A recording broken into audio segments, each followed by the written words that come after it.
우선 비트코인부터 한번 시작을 해보겠습니다. 블록체인 기반의 핀테크 기술들을 쭉 다룰 텐데, 우선 비트코인부터 한번 보고요.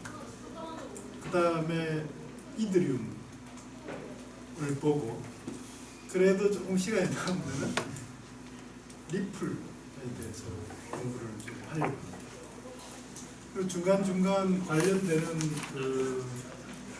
보안 관련된 그런 기술들이 있으면 조금 구체적으로 이렇게 다룰 거고요. 그 다음에 기존의 핀테크 기술들을 좀 이렇게 알아야 될 그럴 필요가 있으면 기존의 핀테크 기술들, 예를 들어 인터넷 뱅킹이라든지 이런 것들 있잖아요. 이런 부분도 좀 이렇게 다룰 수 있도록 이렇게 하겠습니다. 한 3시간 정도 이렇게 우선 개요를 한번 쭉 보려고 그러는데, 그러니까 전체적으로 좀 이해를 하고 그 다음에 구체적으로 들어가야 될 것 같아서 개요를 좀 다루려고 하는데, 이게 정리해서 이렇게 1시간 정도를 이렇게 쭉 이렇게 요약해서 설명하기가 참 쉽지 않은 것 같아요. 그다음에 여러분들이 제가 설명을 하는 동안에 잘 이해가 안 되는 그런 부분이 있을 수도 있어요. 그러면 어쨌든 질문을 하시고 같이 좀 이렇게 토론하면서 조금씩 이렇게 구체적으로 이해를 할 수, 구체적으로 좀 이렇게 들어가면은 이해를 하는데 좀 도움이 되지 않을까, 그렇게 생각을 합니다. 먼저 비트코인을 이해를 하려면 아주 기본적인 그런 보안 기술은 좀 이렇게 알고 시작하는 게 좋을 것 같아요. 왜냐하면 그 용어들을 갖다 계속 이렇게 사용을 할 거기 때문에 그 용어가 뭘 의미하는지를 좀 알고 가면은 훨씬 이해하기가 쉬울 것 같아요. 그냥 설명하면은 그게 뭐지 뭐 이렇게 하다가 그냥 이렇게 지나가는 그런 경우가 생길 것 같아서 보안 관련된 기술을 좀 다루고, 그 다음에 도대체 비트코인이 뭐냐를 전체로 한번 정리를 해보겠습니다. 그리고 조금 구체적으로 좀 들어가고, 그리고 또 점점 구체적으로 들어가, 이런 방식으로 한번 강의를 진행을 해보겠습니다. 보안 관련된 기초 기술은 3가지를 이제 많이 활용을 하는데요. 첫 번째, 가장 많이 이렇게 언급이 되고 사용되는 보안 기술이 해시 함수입니다. 해시 함수. 그리고 두 번째, 물론 해시 함수하고도 좀 연관이 있습니다. 연관이 있는데, 왜냐하면 공개키 암호로 주로 암호화하는 대상이 해시 함수를 적용한 그 결과값을 이렇게 공개키 암호로 주로 이렇게 암호화를 하는데, 그래서 연관이 있지만 어쨌든 기술 자체는 상당히 이렇게 다른 기술입니다. 공개키 암호화에 대해서 공부를 좀 해야 되고, 좀 알아야 되고, 그 다음에 공개키 암호하고 상당히 또 밀접하게 연관이 돼 있는데, 용도는 또 좀 이렇게 다른 그런 디지털 서명 기술도 좀 이해를 해야 돼요. 그래서 이 세 가지에 대한 기본적인 이해를 하고 출발을 하면은 훨씬 이해하는 데 도움이 될 것 같아요.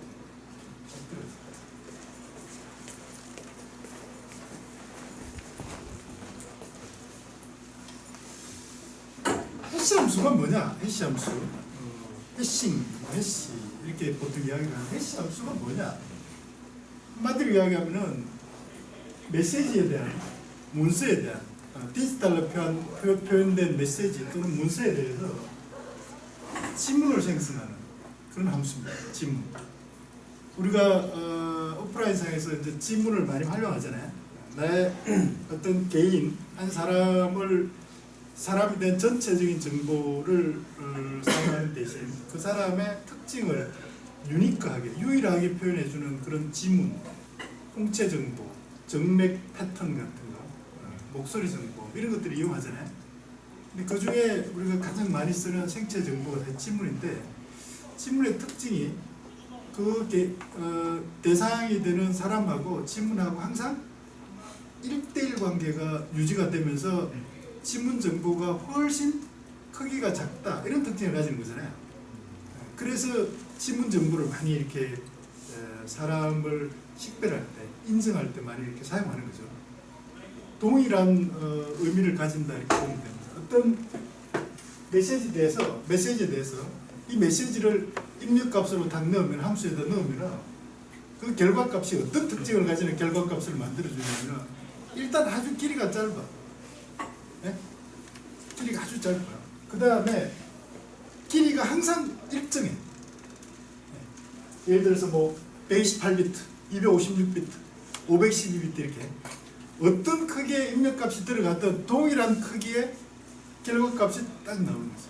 그러니까 짧고 동일한 같은 크기. 그러면서 결과값은 항상 입력값하고 1대1로 매핑이 돼요. 그래야지 지문에 의미가 있는 거잖아요.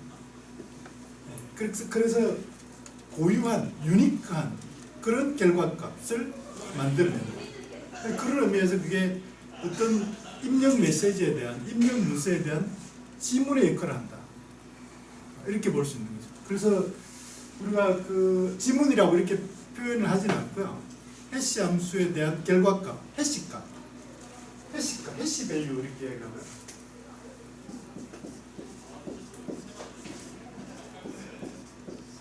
해시 밸류라고 일반적으로 이야기를 하는데 뭐 어떤 경우는 어떤 메시지에 대한 축약값이다 이렇게 해서 메시지에 대한 다이제스트다 이렇게도 표현을 합니다. 저는 이제 주로 이렇게 해시 밸류, 해시 값으로 그렇게 강의에서 사용을 하겠습니다. 해시값. 해시값이 입력 문서에 대한 지문의 역할을 한다 이렇게 보십니다. 그래서 이 길이는 128, 그러니까 해시 함수 종류를 뭘 쓰는가에 따라서 128비트에서 512비트까지 이렇게 나와 있고요. 비트코인은 그 중에 256비트 값을 결과값으로 생성하는 해시 함수를 씁니다. 그래서 비트코인에서 말하는 해시 함수 이러면은 결과값이 입력이 뭐든 간에 256비트 결과값을 만들어낸 해시 함수를 쓴다 이렇게 보시면 돼요. 아시겠죠? 그래서 보통 이렇게 표현합니다. 해시 함수를 첫 글자를 따 H의 어떤 메시지의 입력값, 이 결과값, 이게 해시 함수에 대한 결과값 이렇게 표현하는 거죠. 이게 입력값이 되는 거죠. 이게 해시 함수의 결과값이 되는 이렇게 일반적으로 이제 표현을 하죠. 어떤 특징을 가지는가? 해시 함수가 어떤 특징을 가지는가? 일방향성입니다. 일방향성. 1대1의 기본적으로 이렇게 1대1 관계, 입력값하고 결과값하고 1대1 대응 관계를 보장하면서 입력값에 대해서 결과값을 유니크하게 만들어내지만 그 결과값으로부터 역으로 입력값은 절대로 생성할 수 없는 계산적으로 도저히 불가능한 그런 성질을 가진다. 그렇게 해서 이 해시 함수는 일방향성을 가진다 이렇게 합니다. 누군가 그래서 해시 함수를 어떤 메시지에 대한 해시 함수를 갖다 이렇게 알게 되더라도 원래 메시지를 절대로 추론할 수가 없다. 그러니까 해시 함수를 오픈하더라도 그 해시 함수는 해시 함수로부터 원래 값은 절대로 이렇게 알아낼 수 없는 그런 특징을 가진다. 이게 이제 상당히 중요한 의미를 가지고요. 그래서 이런 거를 원래 이미지, 역상, 원래 이미지를 알아낼 수 없다 이렇게 해서 역상 저항성을 가진다 이렇게 표현을 합니다. 자세한 거는 또 한번 공부를 할 기회가 있으리라 보고요. 그 다음 또 하나, 특히 비트코인에서 이렇게 이제 많이 사용하는 성질 중에 하나인데, 해시 함수의 입력값이 다르면은 완전히 다른 결과값을 만들어낸다. 그래서 해시 함수 원래 입력값에 차이가 한 비트만 나더라도 그 결과값은 두 개의 결과값은 완전히 다릅니다. 그래서 그 의미가 무슨 이야기냐면 입력값이 이렇게 되면 출력값이 저렇게 될 거다 하는 추론이 절대로 불가능하게 입력값과 결과값의 상관관계 추론이 불가능한 그런 함수. 그래서 입력값에 따라서 결과값, 입력값이 어떻게 되면 결과값이 어떻게 될 것이다. 또는 결과값을 보고 이건 입력값이 어떤 값이었을 거다 이렇게 추론하는 게 불가능하다는 거죠. 뭐가 나올지는 해시 함수를 계산해보지 않고는 절대로 예측을 못하는 그런 임의성을 보장한다. 이런 거예요. 임의성을 보장하는 해시 함수의 성질을 이용해서 비트코인에서 뭘 활용하나, 어디에다 응용하느냐 하면 어디에다 응용할까요? 처음 이제 공부하는 게 잘 생각이 안 나겠죠. 작업 증명이라는 거에 활용을 합니다. 나중에 이제 작업 증명에 많이 공부를 할 텐데, 작업 증명에 이런 해시 함수의 임의성을 이제 활용을 해요. 그래서 이 해시 함수를 어디에다 주로 활용하는가? 비트코인에서 어디에다 활용하냐면은 문서를 갖다 서명을 한다. 이렇게 할 때 문서를 서명한다.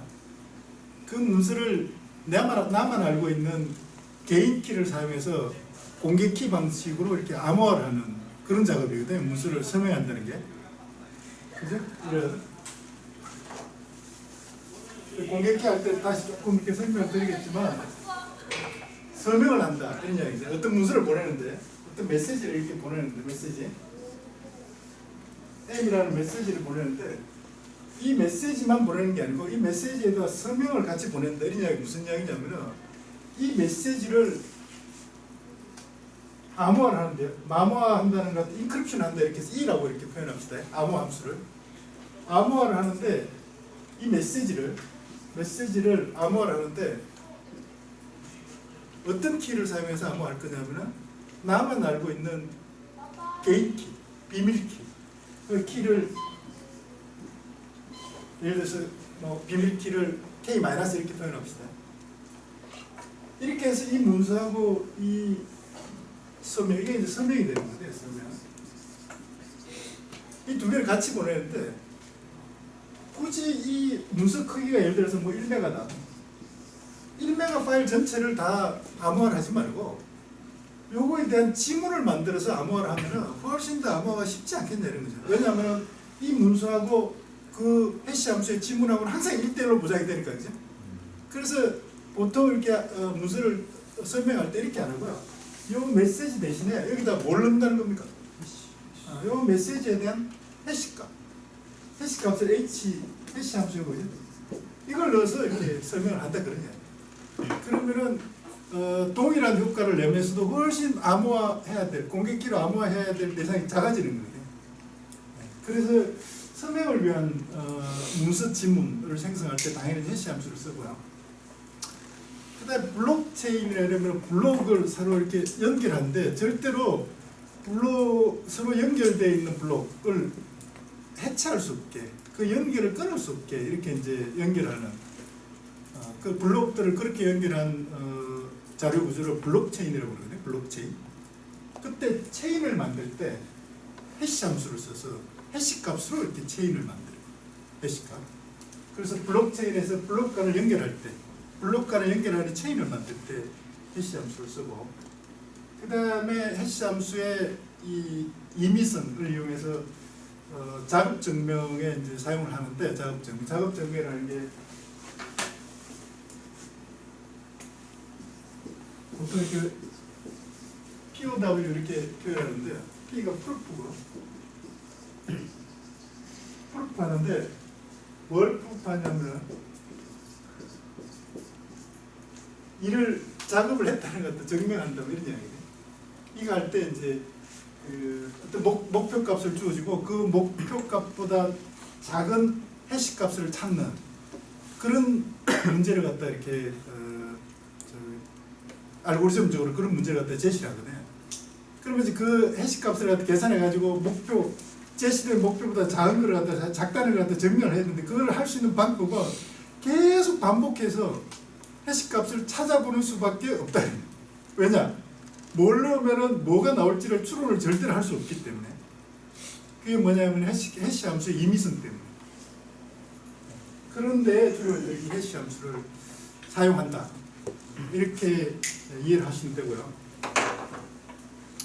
그 다음에 두 번째로 우리가 좀 이렇게 알고 넘어야 될 게 어쩌면 해시 함수보다도 더 이렇게 베이직한 비트코인을 이해하기 위해서 블록체인을 이해하기 위해서 더 베이직한 그런 보안 기술이 사실은 공개키 암호다 이렇게 이야기를 할 수 있어요. 공개키 암호. 암호화를 하는데요. 암호화를 하는데 공개키를 키를 두 개를 만드는 거죠. 두 개를. 공개키 암호화를 하게. 암호할 때 사용할 키를 두 개를 만드는 거죠. 수학적으로 서로 다른 한 쌍의 키를 생성하고 암호하고 복구할 때 서로 다른 키를 사용하는 거죠. 하나는 암호할 때 쓰고 하나는 복구할 때 쓰고 이렇게. 그래서 한 개의 키는 그 중에 한 개의 키. 여기서 내가 이제 이렇게 표현했습니다. 그 중에 한 개의 키, 두 개의 키를 생성하는 하나의 키. 불러볼까요? 한 개의 키는 K 플러스라고 이렇게 표현했고요. 이 한 개의 키는 공개를 하는 거죠. 공개. 어떻게 공개할지는 뭐 여러 가지 방법을 써요.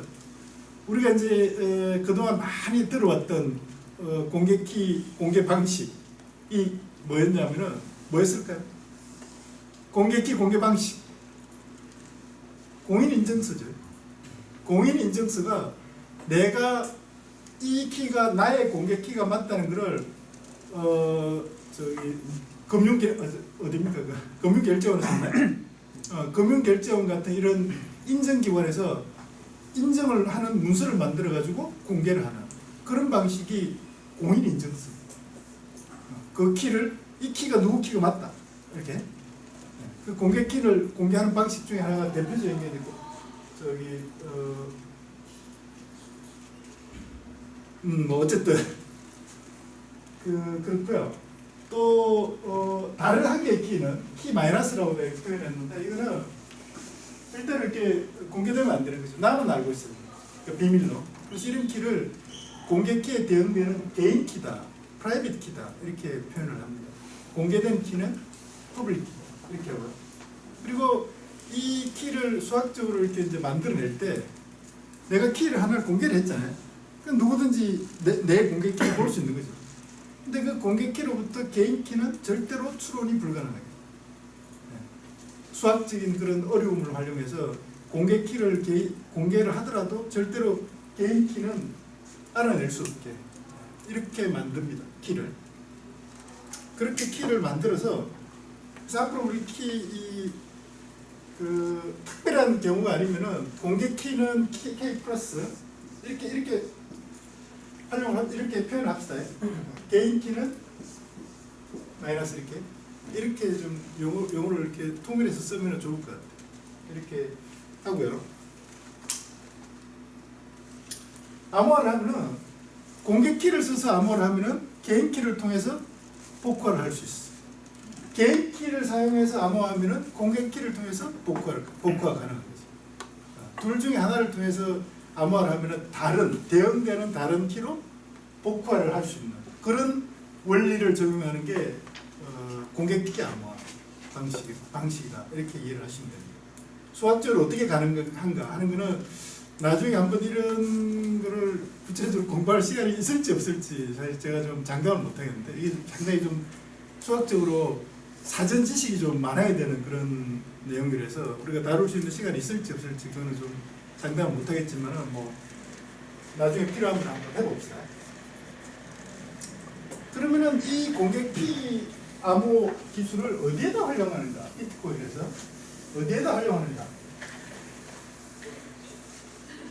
공개키는 두 가지 영역에서 활용한다 이렇게 보시면 됩니다. 공개키는 하나는 비트코인 거래에 참여하는 사용자의 주소를 생성할 때 공개키 그 자체를 주소로 쓴다고 보면 돼요. 공개키 자체를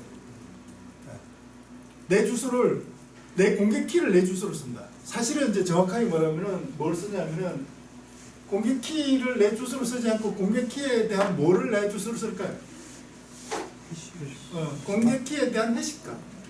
내 공개키가 예를 들어서 내가 박승철인데 나의 공개키가 플러스 되려면은 이 공개키의 주소값, 저 해시값 이런 걸 내 비트코인의 주소로 쓰는 게 어드레스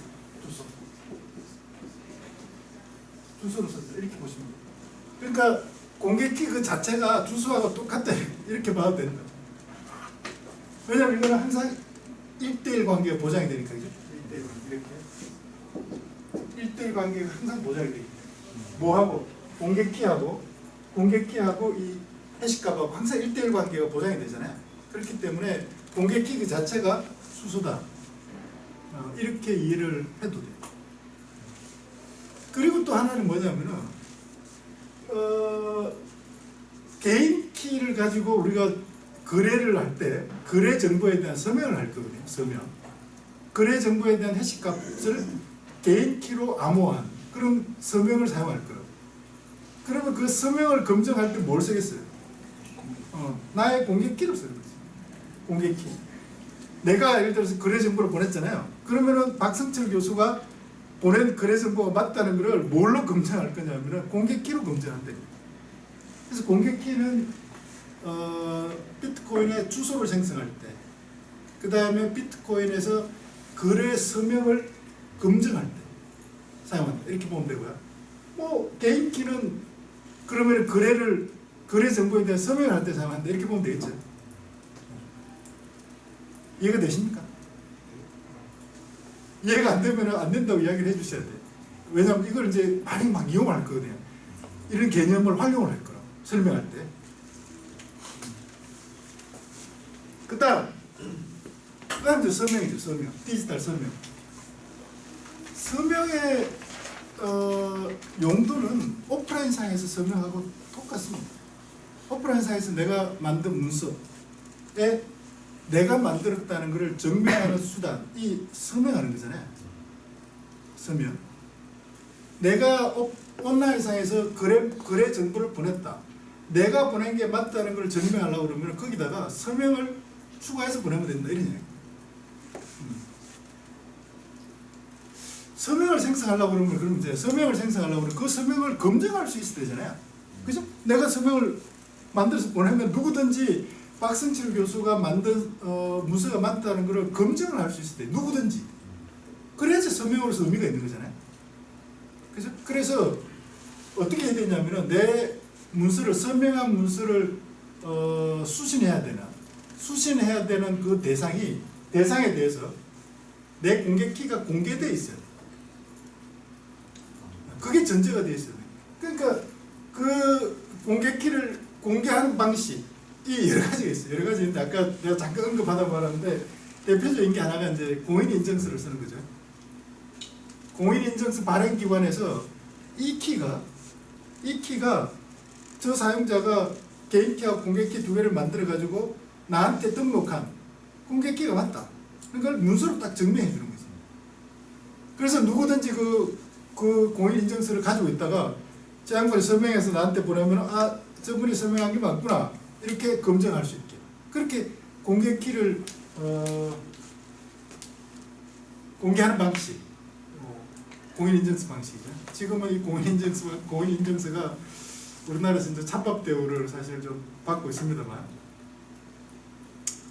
근데 어쨌든 이 공인인증서가 대단한 역할을 했죠. 우리나라의 금융거래의 보안을 지키는데.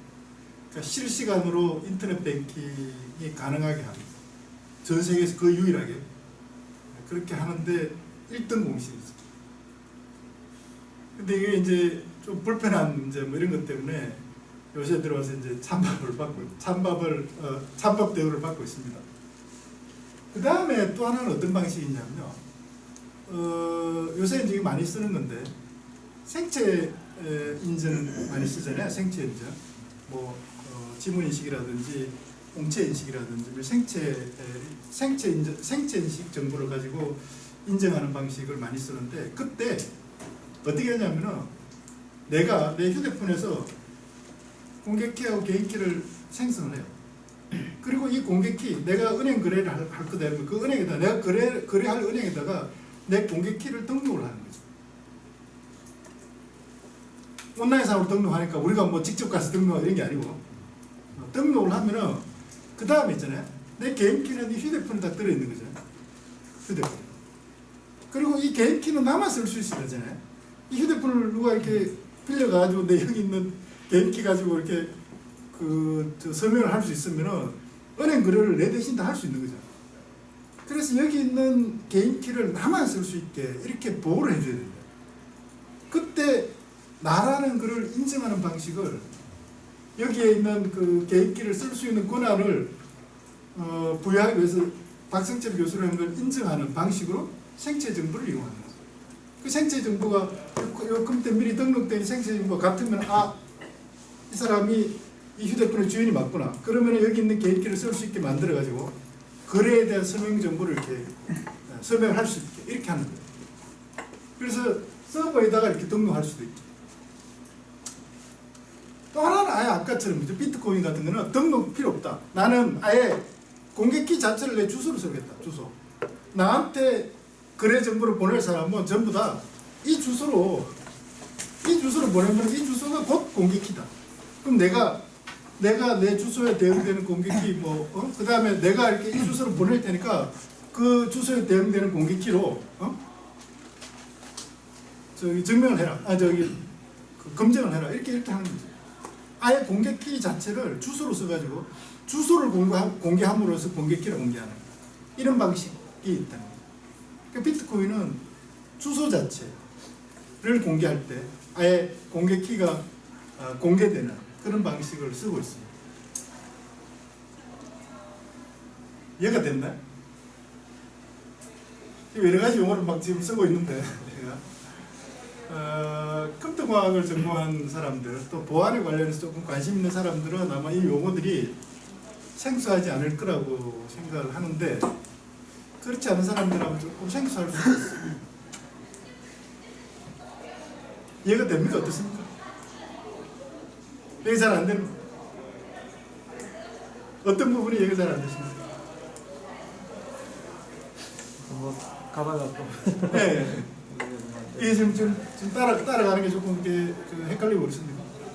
그렇게 헷갈리는 것 같지는 않은데 예. 정리가 좀 안 돼가지고 예. 어떤 부분을 좀 이렇게 보완을 할까요? 그럼 조금 더 설명을 하고 그 다음에 한번 또 봅시다. 좀 진행을 해서 진행을 좀 하고. 네. 그래서 서명을 생성한다는 건 공개키가 일단 공개키가 공개가 되어 있다는 걸 가정하는 거고요. 그 다음에 어떤 메시지, 거래 정보를 담고 있는 메시지를 보낼 때 그 메시지에 대한 해시 값을 만들어요. 해시 함수를 사용해서. 그리고 개인 키를 사용해서 메시지를 암호하는 게 아니고 메시지에 대한 해시 값을 암호하는 거죠. 그때 개인 키를 쓴다 이게. 이게 아까 우리 잠깐 봤지만은 인크립션 하는데요. 인크립션 하는데 이 메시지 자체를 인크립션 하는 게 아니고 이 메시지에 대한 해시값. 왜냐하면 메시지는 보통 일반적으로 거래 정보는 크거든요.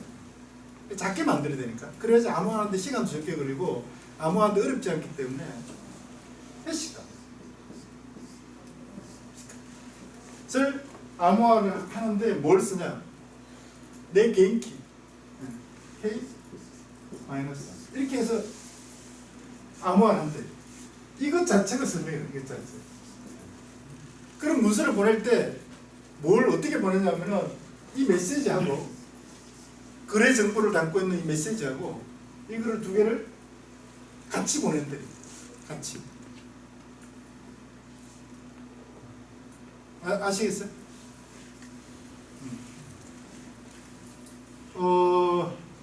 너무 이렇게 쓰려고 그럴 필요가 없습니다. 왜냐하면 제가 이 자료도 파워포인트 자료도 EL 사이트에 올려줄 거고 그 다음에 이 동영상 지금 촬영하고 있잖아요. 이 동영상도 유튜브에다 다 올려줄 거예요. 그렇기 때문에 쓰려고 이렇게 노력하지 마시고 이해를 하려고 노력하시는 게 좋겠어요.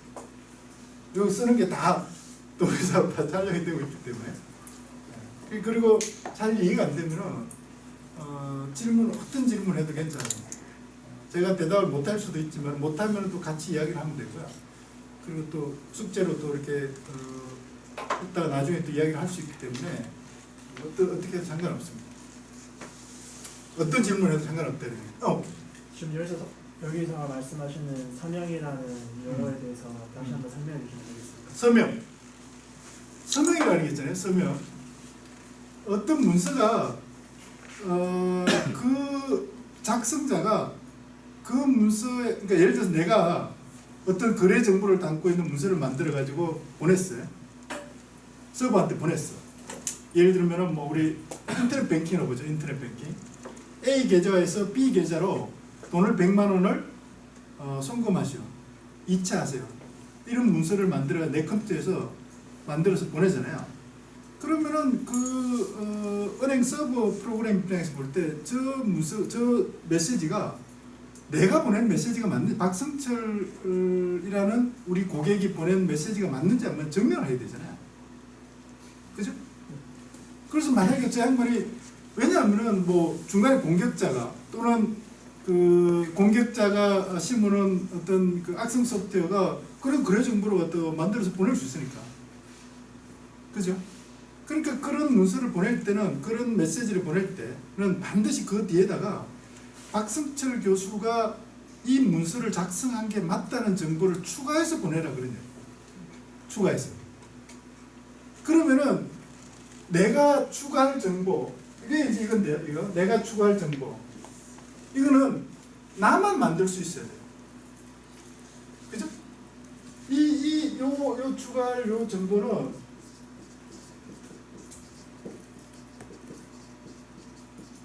박성철 교수 외에는 누구도 만들 수 없어야 되는 거죠.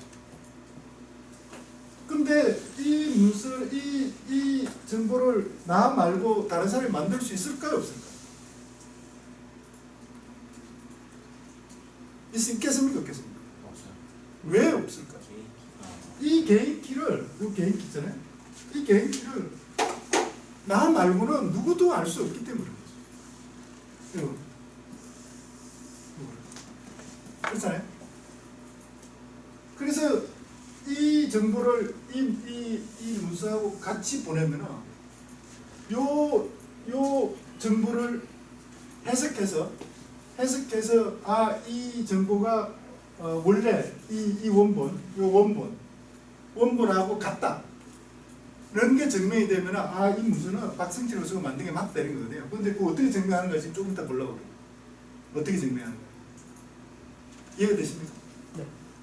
그러니까 디지털 서명이라는 거는 그 송신자, 문서의 송신자만이 만들 수 있는 정보가 디지털 서명의 역할을 한다 이렇게 보시면 돼요.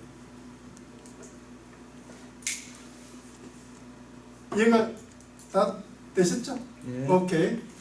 자, 조금 넘어가겠습니다. 그래서 그러면은 어떻게 검증하는가 이런 이야기잖아요. 어떻게 검증하는가? 그러니까 이렇게 이제 문서를 갖다 보내면은 수신자는 이렇게 받는 거죠, 이렇게. 이걸 갖다 이제 은행에다 보냈다 이렇게 보자고요. 은행에다. 일단 지금 우리 비트코인 잘 모르니까 비트코인은 조금 이따 이야기하고 은행에다 보냈다 이렇게 봅시다. 은행은 두 가지를 받은 거죠. 하나는 100만 원을 어디서 어느 계좌에서 어느 계좌로 보내라 하는 그 거래 정보. 1번 이거 거래 정보. 거래 정보를 담고 있는 문서, 메시지. 그다음 2번 서명. 이 두 개를 보낸 거잖아요. 그 두 개를 받은 거죠. 그럼 은행에서 확인해야 된다. 야, 이 100만 원을 어떤 계좌에서 어떤 계좌로 이체하라고 그랬는데 요 문서가 이 양반이 이 서명을 가지고 박성철 교수가 보낸 게 맞다는 걸 이제 확인해야 되잖아요. 어떻게 확인할 건가 이런 거죠. 어떻게 확인할 건가. 첫 번째, 요 메시지를 받았으면 이 메시지를 가지고 다시 뭘 하냐면은 수신된 메시지를 가지고 뭘 할까요? 해시값을 계산해. 수신된 메시지 가지고 요거 메시지 오고 있잖아요. 요걸 넣어서 이렇게 계산해. 1. 두 번째, 뭘 하겠습니까? 서명이라는 게 사실 이게 개인 키로 암호한 거니까 이걸 복구를 하려고 그러면 공개키를 써서 복구하면 되잖아요. 왜냐하면 어떤 정보를 개인 키로 암호하면 공개 키로 복구할 수 있다 이렇게 했잖아요. 그래서 어떻게 하냐면은 두 번째 내가 복구를 한다. 복구를 하는데 복구하는 함수를 암호하는 걸 E라고 했으니까 복구하는 함수는 decryption, DE라고 예를 들어서 표현해 봅시다. 앞으로 이렇게 쓰죠. DE. decryption 할 건데 뭘 decryption 할 거냐면 이걸 decryption, 이거예요. 이 정도. 그죠? 이게 조금 이렇게 사실 복잡한 거 하나도 없어요. 이게 막 손으로 말로 풀어서 하는 것보다 이게 간단해서 이렇게 하는 건데 의미는 뭐 복잡한 거 하나도 없습니다.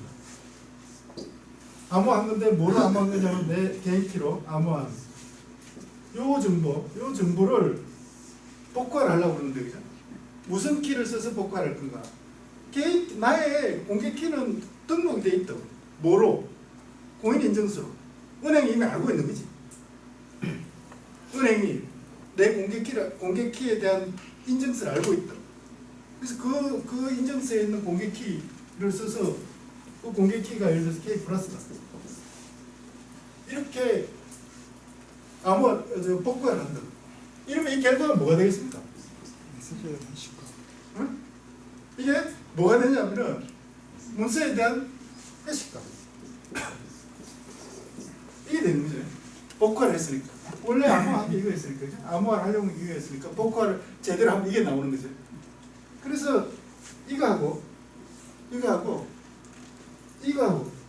두 개를 비교를 하는 거죠. 비교.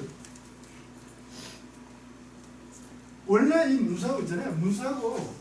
원래 문서하고 이거하고는 항상 1대1 관계가 보장이 되거든요.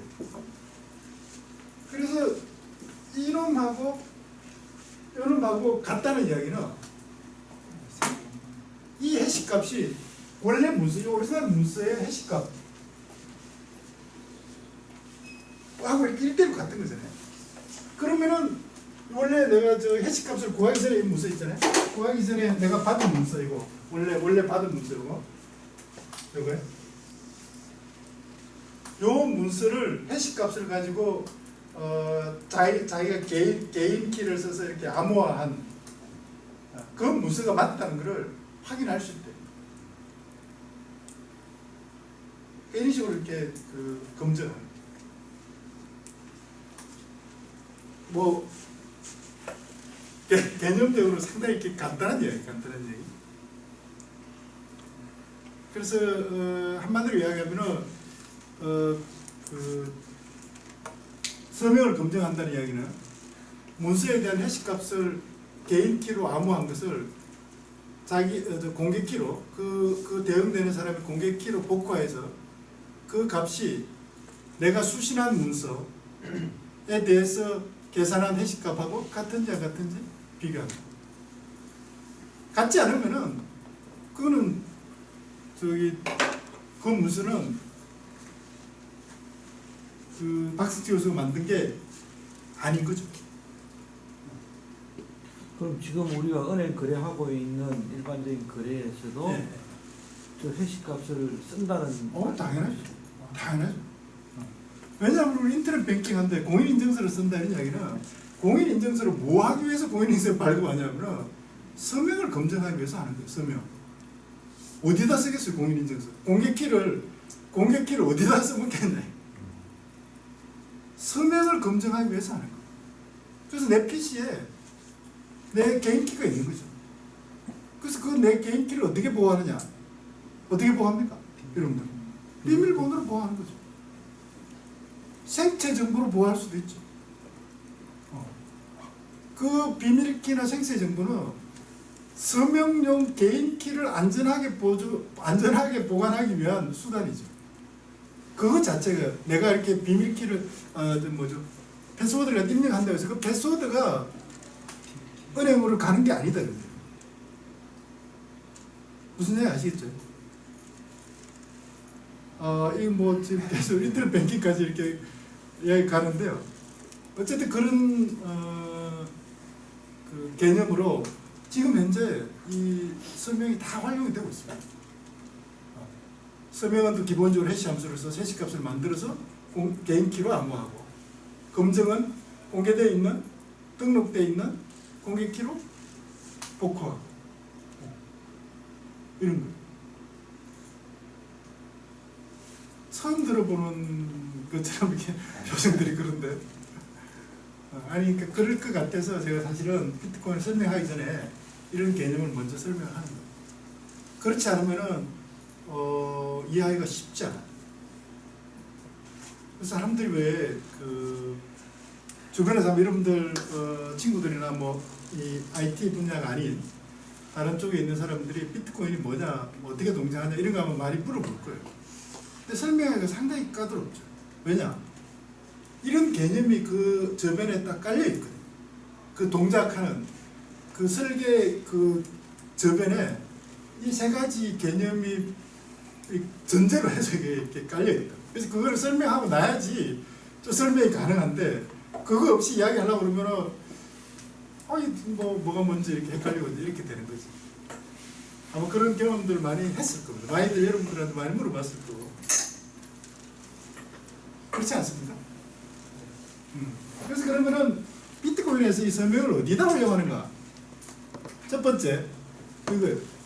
내가 1비트코인이 아니고 100사토 1비트코인 너무 많으니까 100사토시를 누구한테 내가 뭐 송금하겠다. 거래 정보를 만들죠. 내 PC에서 또는 내 대신 저기 거래소에서 그렇게 해서 보내.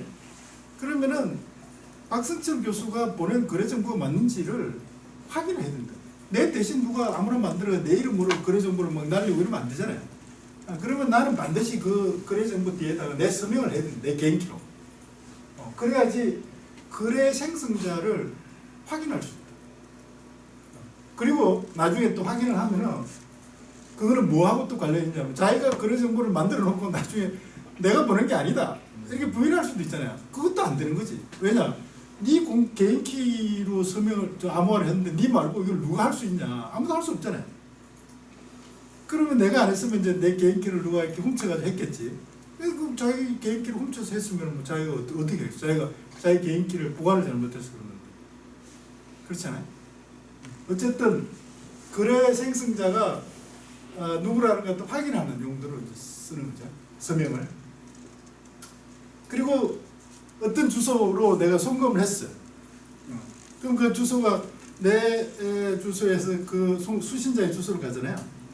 그러면 그 수신자가 나중에 그 이제 비트코인을 써야 되잖아요. 100사토시를 쓰려고 그러면은 그 주소, 이 주소, 블록체인에 어떤 기록되어 있는 그 주소에 주소로 전송된 그 코인이 내게 맞다는 걸 증명을 해야 되거든요.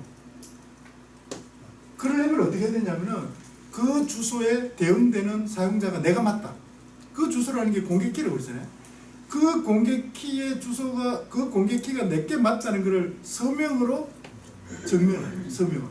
내 서명을 제시해가지고 야, 내 아니고는 이 공개키에 대응되는 개인키를 알 수가 없는데 내 말고 이게 누가 서명을 제시할 수 있느냐 이런 거죠. 그래서 특정 주소에 코인 소유자를 확인하는데 사용을 합니다. 이해가 되셨나요? 이해가 잘 안 됩니까? 주소가 뭔지 이런 것부터가 좀 헷갈리겠죠. 그래서 이제 이런 것들을 구체적인 거는 우리 이제 앞으로 하나씩 공부를 해야 되는 거죠. 하나씩.